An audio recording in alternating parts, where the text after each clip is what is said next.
এজোপা গছত এহাল চৰাই বাস কৰিছিল। কিছুদিন পাছত সিহঁতৰ দুটা পোৱালি জন্ম হ'ল আৰু চৰাইকেইটা নিজৰ পোৱালিকেইটাৰ সৈতে বহুত সুখত বাস কৰিছিল।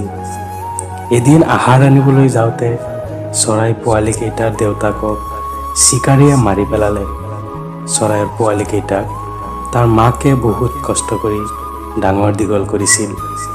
কিন্তু বাৰিষাৰ দিনত চৰাইৰ মাকজনীয়ে প্ৰায় 2 দিন ধৰি আহাৰ আনিবলৈ যাব নোৱাৰাত চৰাইৰ পোৱালিকেইটা বুকত বৰকৈ কান্দিবলৈ ধৰিলে আৰু চৰাইৰ পোৱালিকেইটা ভালকৈ উৰিব নোৱাৰাৰ বাবে মাকে সিহঁতক এৰি যাবলৈ ভয় কৰিছিল।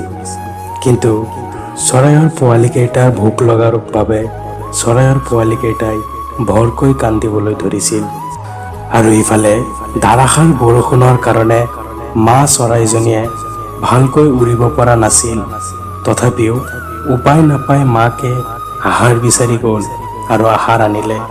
আহাৰ খাই চৰাইৰ পোৱালিকেইটাৰ ভোক ঠাণ্ডা হ'ল আৰু সিহঁতে খেলিবলৈ ধৰিলে। মৰমৰ প্ৰিয়সকল, সংসাৰত মাকৰ মমতাৰ বাহিৰে আন একো নাই। যিমান বিপদ নহওক কিয় মাকে নিজৰ ল'ৰা ছোৱালীকেইটাক বিপদৰ পৰা বচোৱাৰ চেষ্টা কৰে। ভিডিঅ'টো ভাল লাগিলে লাইক কৰিব আৰু এনেকুৱা মটিভেশ্যনেল ভিডিঅ' পাবলৈ চেনেলটো ছাবস্ক্ৰাইব কৰি বেল আইকনটো প্ৰেছ কৰি দিব।